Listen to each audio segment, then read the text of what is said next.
আজ আমরা সরল সুদ চ্যাপ্টারের 32 দাগ থেকে শুরু করব।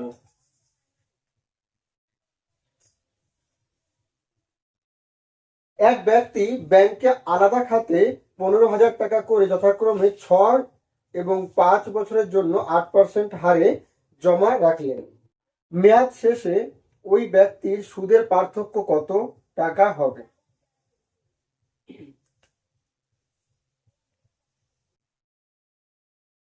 আচ্ছা, প্রথম খাতে সুদ কত হবে? 15,000 ইন্টু 6 বছরের জন্য ইন্টু 8% হারে সুদ। এটা প্রথমের সুদ, ঠিক আছে। আর পরবর্তী সুদ কত হবে? 15,000 ইন্টু 5 বছরের জন্য ওটা, আর সুদের হার একই আছে বাই 100। তাহলে বিয়োগ করে দিলেই আমাদের সুদের পার্থক্য পেয়ে যাব। তাহলে 1,2 ঠিক আছে।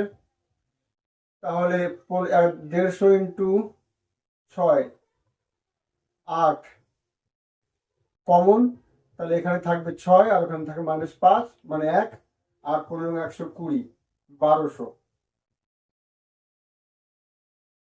দিদার।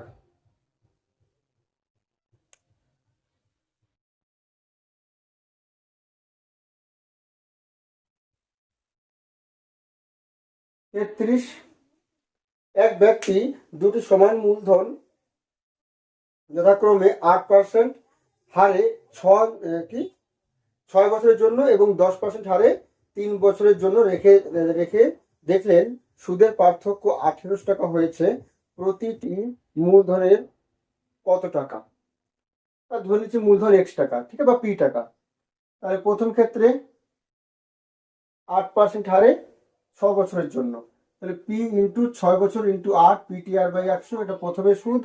আর পরবর্তী সুদ হবে p ইন্টু 3 ইন্টু 10 বাই 100, পার্থক্য কত বলছে? 1800। তাহলে এখান থেকে আমরা p বাই 100 কমন নিতে পারি। তাহলে এখানে 6 8 48 আসছে, ঠিক আছে, -3 × 30 আসছে ওদিকে, আর ওদিকে 1800। That is p by 100 into এটা কত হবে? 18 হবে বিয়োগ করলে, আর ওদিকে 1800, তাই তো। 18 দিয়ে কাটবো 100, that is p equal to 10,000। বি দাগ।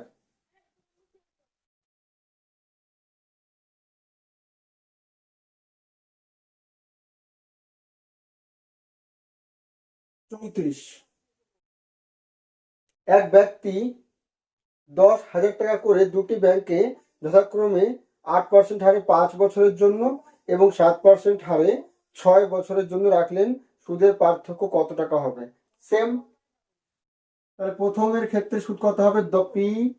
টি হচ্ছে 5 বছর আর আর হচ্ছে 8% বাই 100, আর পরবর্তী হচ্ছে 10,000 ইন্টু বছর 6 বছর আর সুদের হার হচ্ছে 7% বাই 100। এটা বেশি হবে, বিয়োগ করলাম, তাহলে পার্থক্য তাহলে পেয়ে যাবো। তাহলে আমরা তাহলে দুটো শূন্য কেটে যাচ্ছে, ওই একটা শূন্য হবে একটা, ঠিক আছে।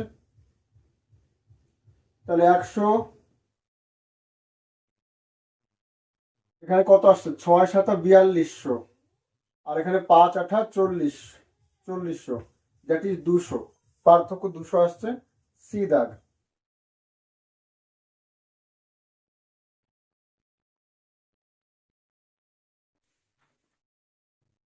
35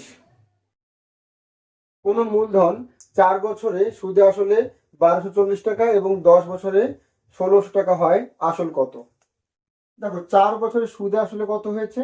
1240, আর 10 বছর সুদে আসলে হয় 1600, তাই তো। তাহলে আমি যদি বিয়োগ করে দিই, তাহলে 6 না, 10 থেকে 4 6 বছরে সুদ হবে এটা, কারণ এটাও সুদ আর সুদ প্লাস আসল, এখানেও সুদ প্লাস আসল, কিন্তু এখানে টাইম কম বলে এখানে সুদ কম, এখানে টাইম বেশি বলে এখানে সুদ বেশি, কিন্তু আসল তো দুটোই একই থাকবে। তাহলে আমি যদি বিয়োগ করে দিই, তাহলে কিন্তু আসল আসল কেটে যাবে, সুদ শুধুমাত্র সুদ পড়ে থাকবে। তাহলে 16 থেকে এটা বাদ দিয়ে কত থাকে? 0 6 হাতে 1 3 360 টাকা। 6 বছরের সুদ 360 টাকা। তাহলে আমরা যে কোনো একটাই যাবো, ঠিক আছে। তাহলে 1 বছরের সুদ হবে 6 দিয়ে ভাগ 60 টাকা। এবার যে কোনো একটা যাবো আমরা 10 লাই, তাহলে 10 বছরের সুদ হবে 600 টাকা, তাই তো। আর 10 বছরের সুদ আসল কত? 16 টাকা। তাহলে আসল কত হবে আমাদের? 16 থেকে 600 বাদ দিলে 1000, ঠিক আছে। সি দাগ।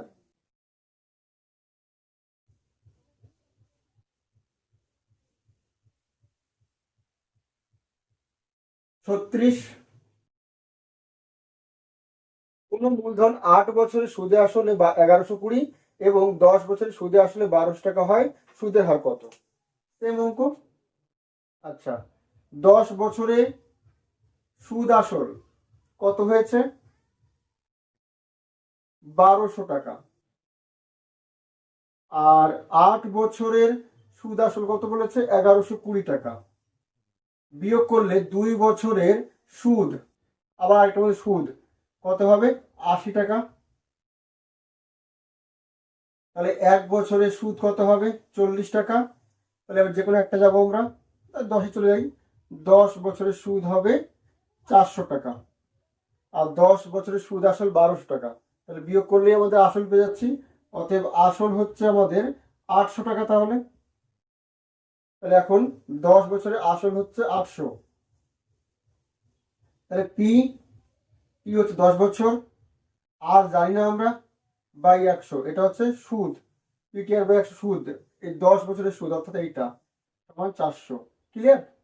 তাহলে একটা শূন্য, দুটো শূন্য, একটা দুটো, দ্যাট ইজ শূন্য শূন্য কাটবে, 5 8 40। therefore আর ইকুয়াল টু 5, সুদের হার 5%।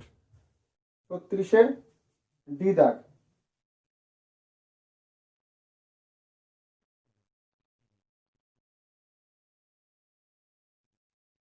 37, 5000 টাকা 2 বছরের সুদে আসলে 6050 টাকা হলে সুদের হার কত? আচ্ছা, পি হচ্ছে 5000 সময় 2, আর সুদের হার যায় না, পিটিআর বাই 100, এটা সুদ। আর এটা সুদ আসল। সুদ আসল থেকে আমি যদি আসল বাদ দিয়ে দিই তাহলে এটাও সুদ হয়ে যাবে। তার দুপাশে সুদ, এবার এটা কাটবে, 50 দুগুণে 100, আর ওদিকে 6050 থেকে 5000 বাদ দিলে 1050 পড়ে থাকবে, একটা শূন্য কাটবে, that is R equal to 105/10, অর্থাৎ 10.5। ডি দাগ।